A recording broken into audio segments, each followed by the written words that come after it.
अगर हमसे कहा कितना भी अंक, चाहे 6 हो, 8 हो, 10 हो, जितना भी बोले, हम छोटी संख्या जब निकालेंगे तो उसके लिए हम क्या करेंगे, सबसे पहला काम है कि हम यहाँ पर 1 रखेंगे।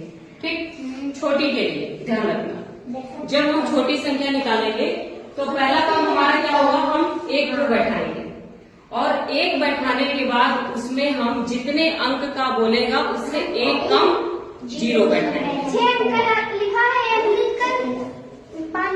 हाँ, वेरी गुड। अब देखो यहाँ पे हमने 1 बैठा दिया, अब इसमें हमसे कितने का बोला था, 6 अंकों का, तो हम यहाँ कितना 0 बैठाएंगे, 5। ठीक है, ये 3, 4, 5। इसका मतलब क्या है कि 6 अंक की जो सबसे छोटी संख्या होगी वो ये होगी। मान लो अगर मैंने आपसे कहा कि 8 अंकों की सबसे छोटी संख्या बताओ जल्दी से, क्या होगा, 1 लिख के कितना 0 बैठाएंगे उसमें, 7 0। Very good. 1 2 3 4 5 6 7।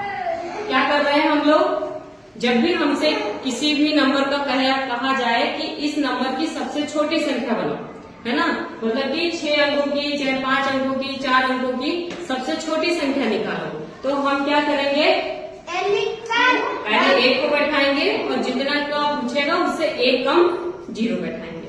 ठीक, ये हुआ छोटी के लिए। और उसी का दूसरा बोला, अगर बड़ी संख्या निकालना है तो बड़ी के लिए तो टेंशन ही नहीं है, जितना बोला उतने के बाद क्या करेंगे, हम 9 को बैठा देंगे। Very good. देखो जैसे 6 है, 6 को बोला तो कितने 9 बैठाएंगे यहाँ, 6 बार। देखो 2 3 4 5 6, ये आपकी सबसे बड़ी अंक निकलनी किसकी, 6 अंकों की। ठीक है, अब ये देखो 1 आपने किया, इससे कोई भी क्वेश्चन आ जाए, इसमें देखो 3 तरह के क्वेश्चन आते हैं आपके एग्जाम में। या तो सिंपल सा कहेगा कि 6 अंकों की सबसे बड़ी संख्या निकालो और सबसे छोटी संख्या निकालो, ये पहला टाइप हुआ।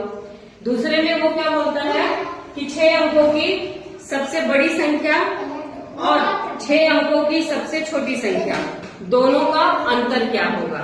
ठीक है, अंतर का मतलब क्या हुआ, घटाना। ठीक है, अंतर का मतलब क्या होता है, घटाना। जैसे छोटे क्लासेस में घटाना लिख के आता है, लेकिन बड़े क्लास में अंतर लिखता है। ठीक है, जैसे छोटे में जोड़ लिखता है, लेकिन बड़े क्लास में फिर जब आप 4th 5th में आ जाते हो तो क्या लिखने लगता है, योग। ठीक है, तो अगर अंतर बोले तो इसमें पहला टाइप तो यही क्वेश्चन हो गया, सीधे बोलेगा कि 6 अंकों की सबसे छोटी संख्या निकालो और 6 अंकों की सबसे बड़ी संख्या। दूसरा क्या बोलेगा, 6 अंकों की सबसे बड़ी संख्या और 6 अंकों की सबसे छोटी संख्या का अंतर कितना होगा। तो अंतर बोलेगा तो हम बड़े में छोटे को घटा देंगे, जो आएगा वही अंतर हो जाएगा। अगर तीसरा देखो, तीसरा क्या बोलेगा कि मान लो कि 8 अंकों की सबसे छोटी संख्या और 8 अंकों की सबसे बड़ी संख्या है, बताओ दोनों का योग कितना होगा। तो दोनों को हम क्या करेंगे, जोड़ देंगे। ठीक है, फिर ऐसे एक क्वेश्चन ऐसे दे सकता है कि 6 अंकों की सबसे बड़ी संख्या और 5 अंकों की सबसे छोटी संख्या, उसका अंतर या फिर योग, कुछ भी निकालें। मतलब बस यही मेथड से आप सब निकाल सकते हैं। ठीक है, क्लियर हुआ ये, चलो।